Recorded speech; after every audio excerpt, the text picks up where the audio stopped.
ketika seorang manusia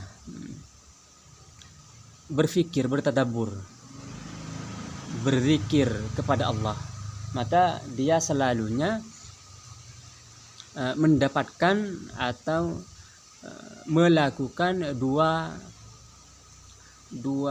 fokus. Ini mengenai tajalli. Kita tidak sedang berbicara tentang zikir, karena zikir itu banyak macamnya. Bisa berzikir dengan redaksi-redaksi tertentu, atau zikir dengan asma-asma, atau dengan ayat-ayat dan lain-lain. Tetapi kita berbicara tentang tajalli. Nah, kalau sigat tajalli atau redaksi tajalli itu dia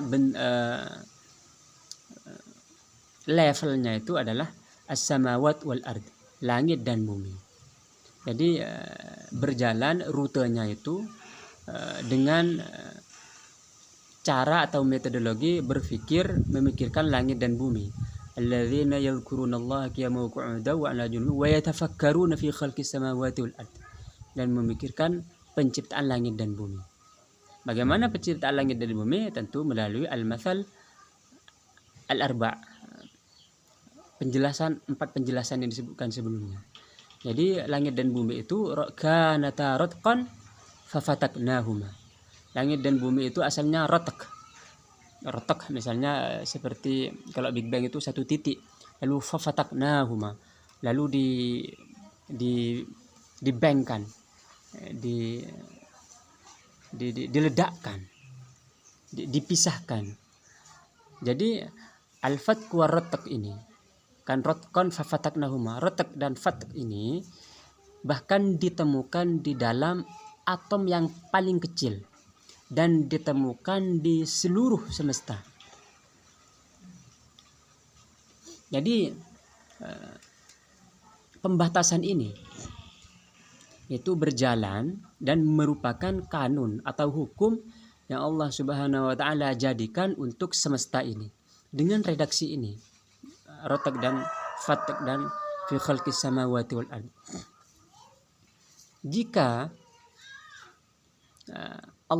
di dalam Allah berfirman dalam Al-Qur'an, idza arada sya'an ayyaqula lahu kun fayakun.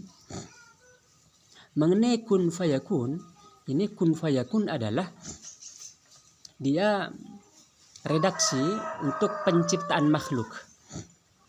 Jadi redaksi penciptaan makhluk itu kun fayakun adalah dengan kanun ini, dengan hukum ini, dengan hukum rotak dan fatk.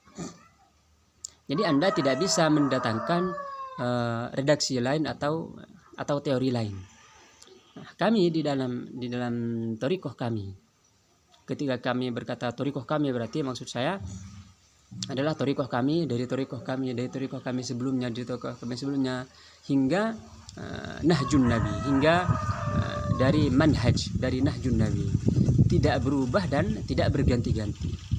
Jadi misalnya, tetapi jika Anda mengambil dari kitab tertentu, misalnya kitab tertentu, bisa jadi kitab itu terdistorsi, sudah dirubah.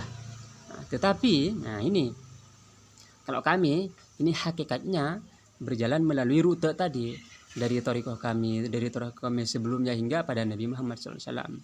Bahkan jika Anda duduk bersama Sayyidina Al-Hasan dan Sayyidina Husain, maka mereka berdua akan memberikan redaksi yang sama terhadap Anda. Anda duduk bersama Sayyidina Ali karramallahu wajhah, beliau akan memberikan redaksi yang sama kepada Anda. Anda duduk bersama Sayyidina Abdullah bin Abbas, maka beliau akan memberikan redaksi yang sama kepada Anda. Jadi maksudnya ini adalah bahwa sumber asal untuk rute atau perjalanan ini itu dengan sigat ini, dengan redaksi ini. Jadi jika Anda misalnya berkata, saya mengambil dari kitab tertentu misalnya, atau saya mendengar dari seseorang, maka itu adalah ijtihad Anda secara pribadi. Tetapi bagi kami itu tidak ada perubahan dan tidak ada pergantian. Seperti basmalah. Bagaimana basmalah? Insyaallah kita akan lanjut pada episode selanjutnya. Jazallahu Muhammad wa ala ali sayyidina Muhammad.